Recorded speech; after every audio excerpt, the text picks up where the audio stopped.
민주당에서는 노종면 원내대변인이 뭐 개인적인 아이디어다. 그리고 뭐 당에서도 그거는 노 대변인 생각이다라고 선을 긋긴 했지만 이게 또 과연 혼자만의 생각이었을까 싶은 얘기를 어제 한 유튜브에서 했습니다. 국무위원 5명을 추가로 탄핵을 하면 국무회의가 의결을 못하고 올라가 있는 법안은 자동으로 발효된다 이런 주장을 했어요.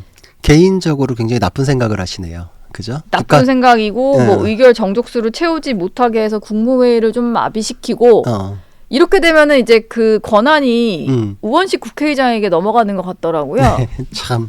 예. 그러니까 지금 노정면 의원이 법조인은 아니잖아요. 근데 지금 언론인 출신이죠. 그렇죠. 근데 법은 잘 모르는데 지금 그 주장한 내용을 보니까 법 조문 검토는 어설프게나마 했더라고요. 그러니까 이걸 진짜 이렇게 해가지고서 무력화시키는 게 가능할까를 연구는 한 것 같아요. 제가 보니까 그냥 느낌대로 얘기한 게 아니라 네. 뭔가 얼추 흉내는 냈어요. 뭐 근데 의도도 안 좋고 그리고 그 결정적으로 또 결함도 있고. 왜냐면은 그 국무회의라는 거는 3분의 2 이상의 그 이제 정족수를 채워야 되는 건 맞아요. 그리고 그 의결 내용을 대통령이나 권한대행이 반드시 따라야 되는 건 아니지만은 그 심사를 거치게끔은 돼 있어요. 그러니까 거쳐야 되는 건 맞아요. 예. 근데 거기에 국무회의 규정이라는 걸 보면은 장관이 있는데 그 장관이 못 오는 경우가 있잖아요. 그러면은 이제 차관이 대리 출석을 해요.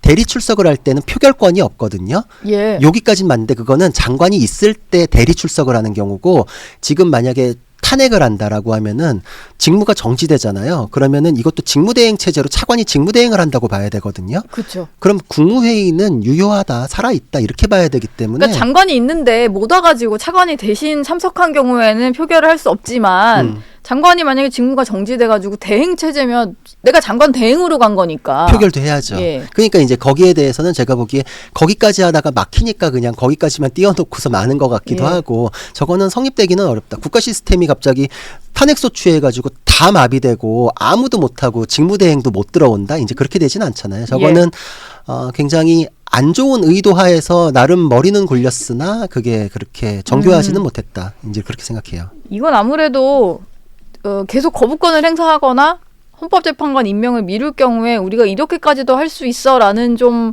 압박의 수단으로 좀 던진 말 같네요. 그렇죠. 근데 국무회의를 통해서 국가 전반에 대한 논의가 진행되는 거잖아요. 국무회의라는 거는 이 어떤 부처에서 추진하는 게 다른 부처하고 충돌이 되거나 더 조화롭게 할 수 있는지를 국가 전체의 발전을 위한 측면에서 심의하게끔 되어 있는 거거든요. 네. 근데 그거를 무력화시켜서 법안 통과 하나를 이끌어나겠다고 거부권 못 쓰게 하겠다고 그거를 연구하고 있다는 거는 국가 전체에 대한 국민에 대한 그런 고려가 없다는 거죠. 예. 지금 계엄은 해제에 의해서 풀어졌고 그 이후에 지금 뒷수습을 위한 건 국민을 위한 거잖아요. 네. 근데 이게 지금 권력 뺏어가기 위한 자신들이 이재명 대표 대통령 만들기 위한 어떤 기회로 여기는 것이다. 이런 생각이 들었어요. 네. 진짜 집권하기에는 준비가 안 돼 있고 국민에 대해서 저렇게 안중에도 없어하는 정당이 표를 달라고 하는 게 맞겠는가. 저는 앞으로도 국민들께서 그런 부분들은 항상 염두에 두어 주셨으면 좋겠고 한 가지 드리고 싶은 말씀은 사람은 그리고 정당은 정치인은 항상 하던 대로 해요. 그리고 큰 권한이 주어지면은 더 하던 대로 더 크게, 더 나쁘게 하는 거를 알기 때문에 그거 앞으로 어떻게 될지 더 큰 권한을 주어줘도 될지에 대해서도 심각하게 고민을 해봐야 되지 않을까 싶어요.